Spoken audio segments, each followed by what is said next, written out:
Hello everyone, I'm Melanie and I'm from Capital Physiotherapy. Now today the topic that we're going to talk about is tight hip flexor. Now hip flexor is muscles that actually helps you bend your leg up this way. So if you're lying down, it's this action. That's the hip coming up towards your body. That's a hip flexion motion. So who normally get tight hip flexor? It's people who do a lot of sports on a regular basis. So a lot of runners, a lot of cyclists would have tight hip flexor. A lot of people who do sports that involve like kicking a ball and stuff like that use the hip flexor a lot. They generally have very tight hip flexor. And also office people who sits a lot, because when you're sitting down, you actually shorten the hip flexor, and over time you start having shortened hip flexor. Yeah. Now, if your hip flexor is tight, it alters the alignment of your pelvis and your lower back, and in turn people start having a lot of back pain issue. And if you have a very tight hip flexor, it also alters how your muscle works. So all your glutes and your back muscle and your core muscle will work differently, and you start having a lot of weakness around these muscles as well because you're not using them properly. Yeah, so people who have hip flexor tightness, normally what happens is when they bend their hip up this way, all the way up, they will start feeling a very crampy, like a very tight feeling right at their groin there, yeah? Or they will have a lot of difficulty doing things like that. They can't sit cross-legged because it's very tight, or they can't hug their knee to chest like that because they feel like it's catching right. It's very tight in there and it's uncomfortable right at the groin area.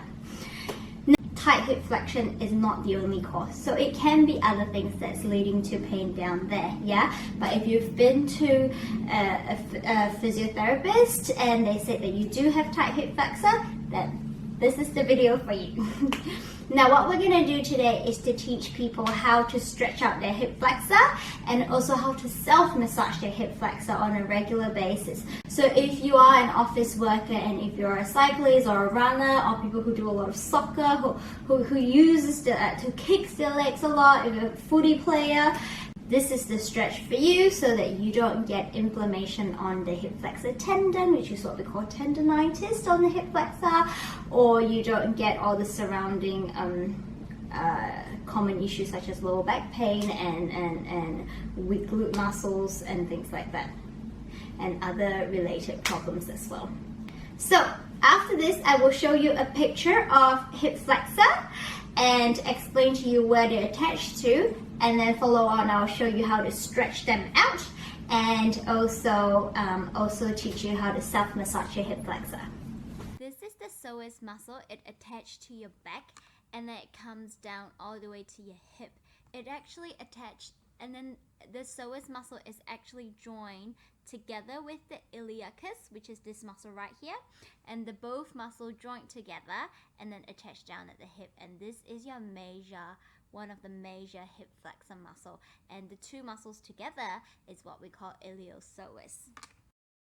The next muscle that we see here is what we call rectus femoris. It's actually one of your quadricep muscle, one of the 4 quadricep muscle, and this muscle attached to your hip and to your knee, so it actually have dual purpose. It bends the hip and it's also straightened the knee, and later I'll show you how to stretch this muscle as well. So this is one of the major muscles that might be tight as well, and that affects your hip flexion as well. So one of the way to actually loosen out your hip flexor is through stretching it or self-massage. So I'm going to show you a way how you can stretch out your hip flexor, and then I'll show you a way how to massage your hip flexor as well. Now, so to stretch your hip flexor, there's one way to do it. You are not supposed to do it on the bed, you're supposed to do it on the floor, but this is the only space that I can find that is fairly neat in my house. So we're gonna do it here today.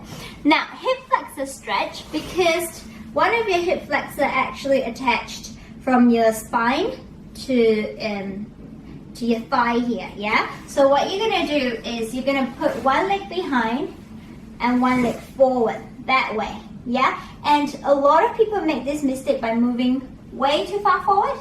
If you're doing that, you're arching your back way too much, yeah? So if you're arching your back way too much here, you won't feel the hip flexor stretch.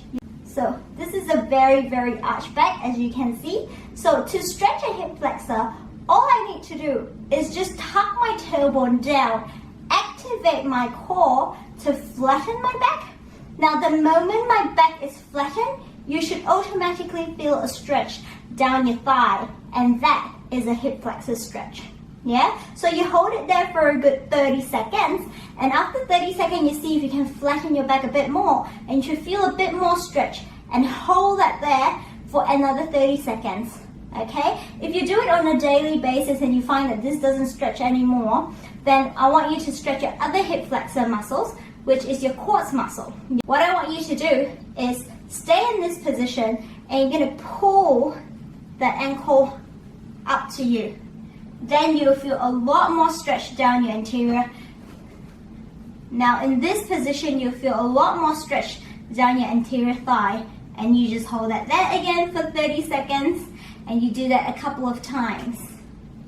So now I'm going to show you guys a way on how to self-massage on your hip flexor. So now the most common way to find a hip flexor is if you feel your hip, you feel a bony bit sticking out. Now that's the bony bit that you want to find, yeah? If you put forefinger underneath, so about, yeah, if you just put, everyone's hands is a little bit different, but it's about a pump width sort of length, yeah? So if you go down a pump width, right at the bottom, we'll find the bony part, which is right here for me, yeah, the bony bit, about a pump width away. Right there is where I want to press, yeah, right here, okay? And all I do is I bend my leg up this way, and then I dig my finger in. I can use this hand is a bit stronger. I can dig my thumb right in there, and you should feel, if you have a very tight muscle, you feel sort of like a flicking motion, yeah? So that's the muscle that you want to find, and you want to keep pressing on it. It's going to be a bit tender. Keep pressing on it, okay? Press it for a good 30 seconds to a minute. If it starts easing off, you're going to do this every day for a good 4 or 5 minutes each time, okay? Dig it in for about 4 or 5 minutes each day, yeah? If after 30 seconds you feel like it's getting worse though, that means you're not ready to self-massage yet, then wean it back, ice it to reduce the pain, ice it. If it starts getting more and more sore, ice it, and then just focus on the stretches for now. So this is it. This is how you've this is some of the ways that we teach our clients how to stretch out their hip flexors at home by themselves. I hope you find this video helpful. If you have any question, do feel free to ask us down in the comment down below. If you like this video, please click the like button, and also the red button down below. It's a subscribe button. Click onto it, and so that you can have our weekly updates on health related topic. I hope you like it, and I will see you guys next time. Bye!